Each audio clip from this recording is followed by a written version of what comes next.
congratulations on purchasing your new Juke. Let me take you through some of the controls and features of your new car. Come with me.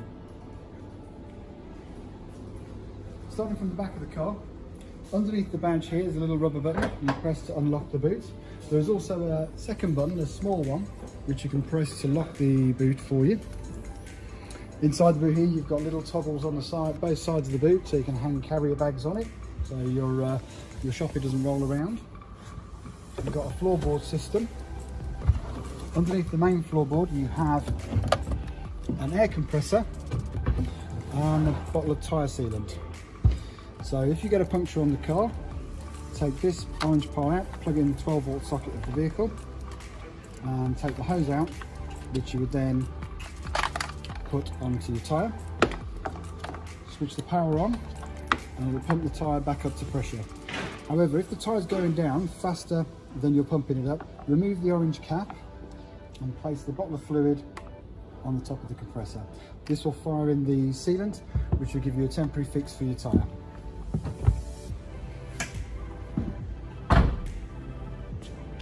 The fuel cap on the new Juke, as long as the car is unlocked, you can just press it and it pops out for you, like so.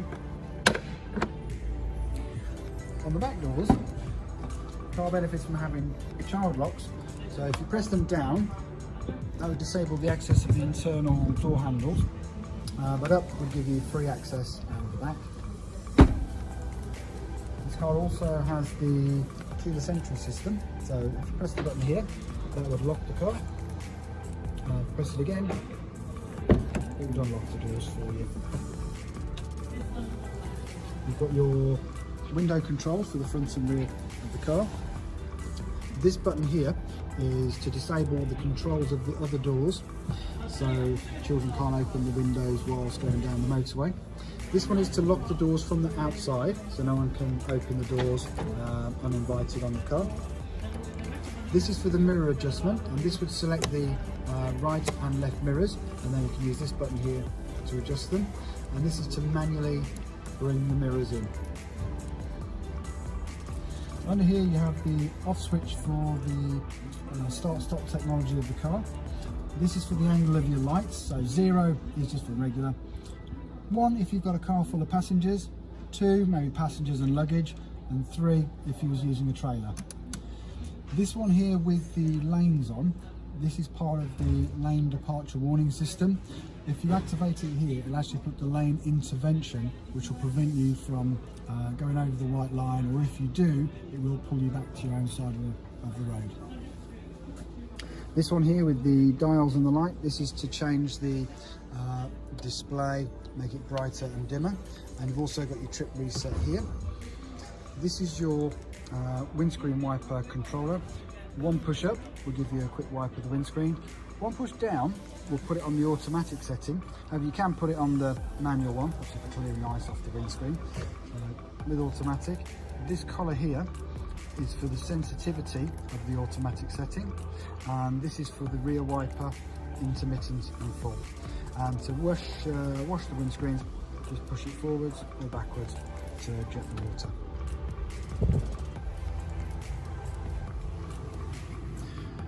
This car has electronic handbrake, so if you did wish to put it on, you just pull them up to put the handbrake on.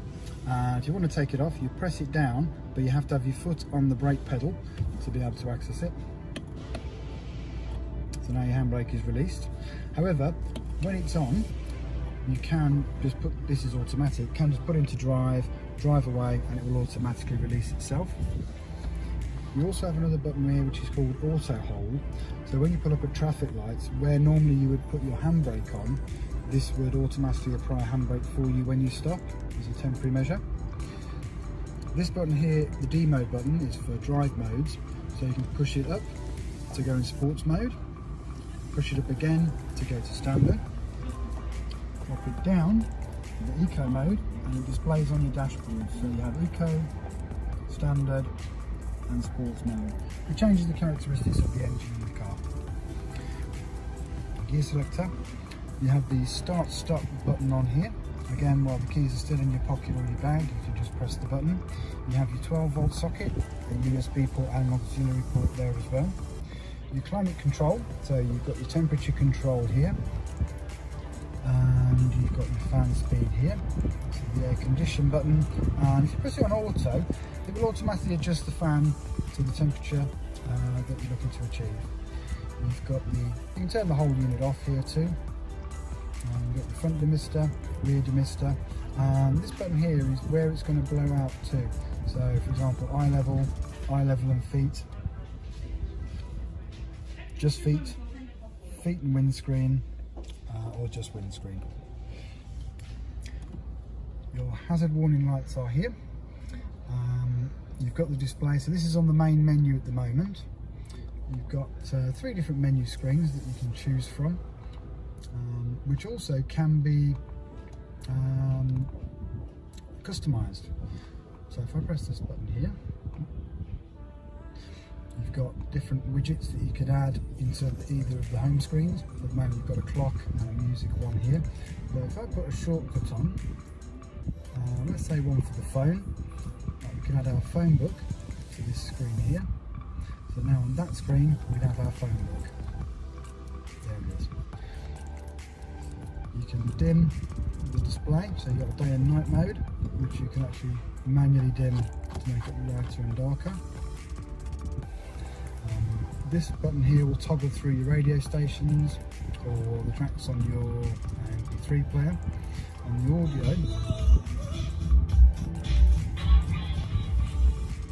you can choose the source, whether it be AM, FM, DAB, USB, Bluetooth or auxiliary.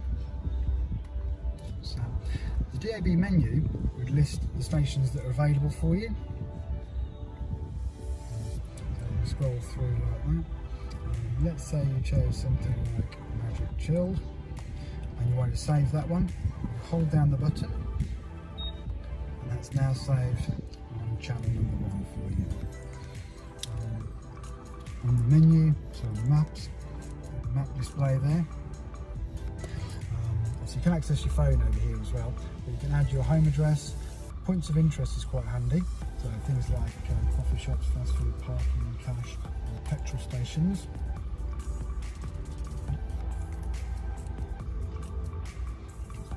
One,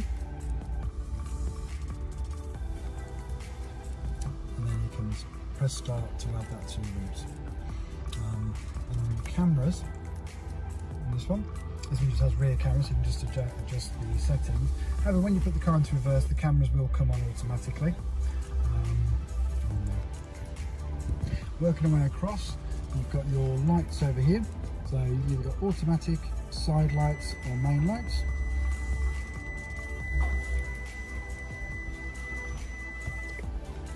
Next right.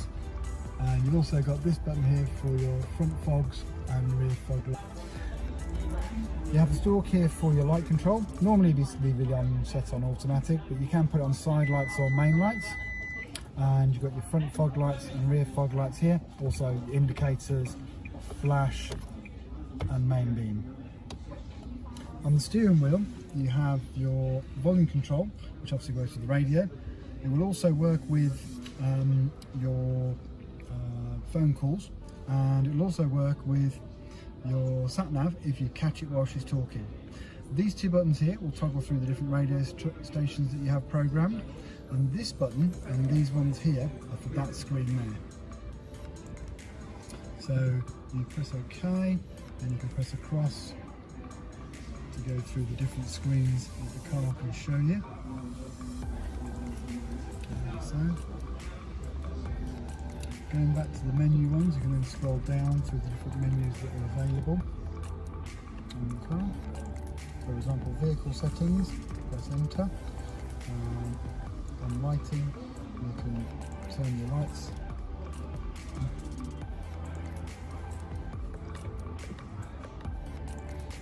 And vehicle settings or driver assistance.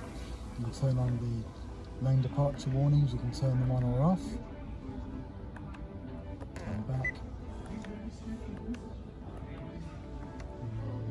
Emergency brake, traffic sign recognition, again you can turn these off and on by pressing the OK button.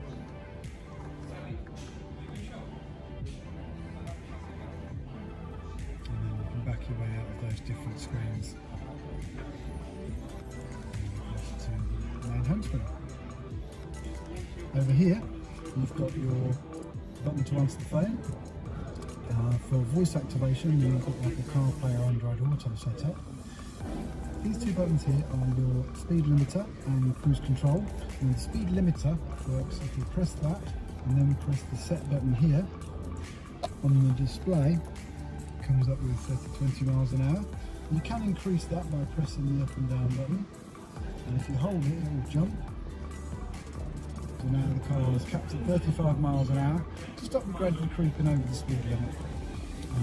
You can cancel that as well. The cruise control, so if you're on the motorway and it's nice and clear, press the cruise, press set, and then if you're doing 70 miles an hour, you can then take your feet off the pedals, the car will stay at 70 miles an hour. If running, you can slow down with this button and speed up with the plus button. And then if you use the brakes, it will disengage the cruise control, and just press set again and it will re-engage itself. Up here you have an SOS button, so if you have a breakdown or an accident you can press that and that will take you through to an operator who can help you with recovery or police or ambulance.